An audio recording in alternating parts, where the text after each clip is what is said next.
High friends, welcome back to our YouTube channel. आज आपण मसूरची आमटी ती पण पंक्तीत कशा पद्धतीने बनवली जाते आचारी स्टाईल ही पाहणार आहोत।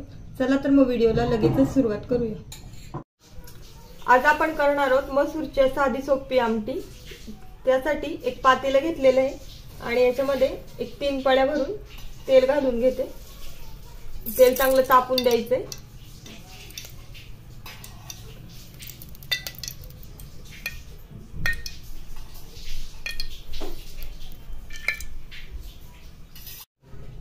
तेल चांगलं तापलं की त्याच्यामध्ये 1 चमचा भरून मोहरी घालायची आहे आणि मोहरी तडतडल्यानंतर त्याच्यामध्ये 1 चमचा जिरं घालून घ्यायचे। याच फोडणीमध्ये कढीपत्ता घालून घ्यायचा।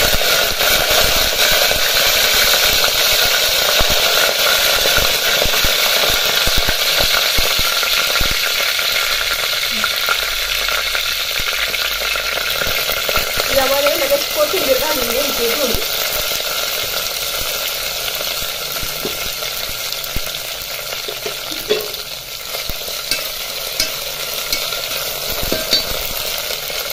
आपण तेल तापवलेलं असतं त्यामुळे टेम्परेचर खूप जास्त असतं।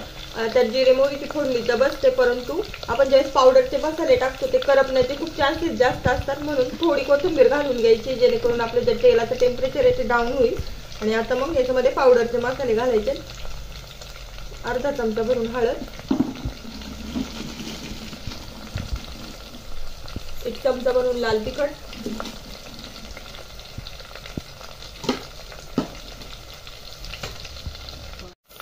1 चमचा भरून धना पावडर आणि अर्धा चमचा भरून गरम मसाला घालायचा आहे। गरम मसाला सगळ्यात महत्त्वाचा आहे, कारण आपल्या आमटीला जी काही टेस्ट येणार आहे ती गरम मसाल्यामुळे येणार आहे। आणि हे आता हलवून घ्यायचे, फोडणी चांगली परतून द्यायची। पाहू शकता, हे जर आपण मगाशी टाकलं असतं तर पूर्ण मसाले आपले काळसर झाले असते, पण कोथिंबीरीमुळे ते ॲज इट इज राहिले।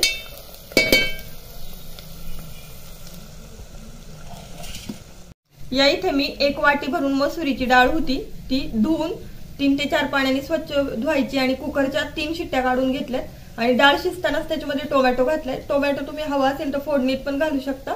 आणि आता मार्गशीर्ष चालू आहे म्हणून लसूण घातलेला नाही, तर टोमॅटो आणि लसूण घातला किंवा कांदा घातला तरी चालतो ह्या डाळीमध्ये। पण आता मी फक्त इथे टोमॅटो वापरले आणि ही फोडणीत आता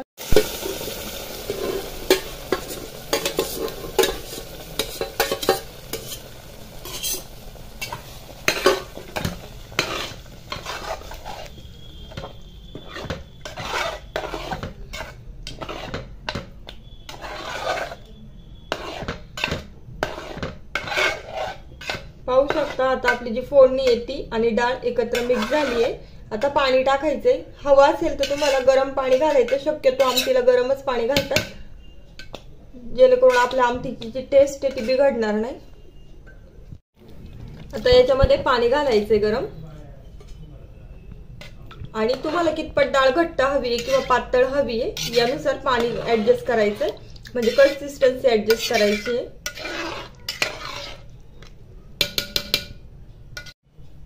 आता आपल्या आमटीमध्ये 1 चमचा भरून मीठ घालून घ्यायचे। मी खडे मीठ वापरते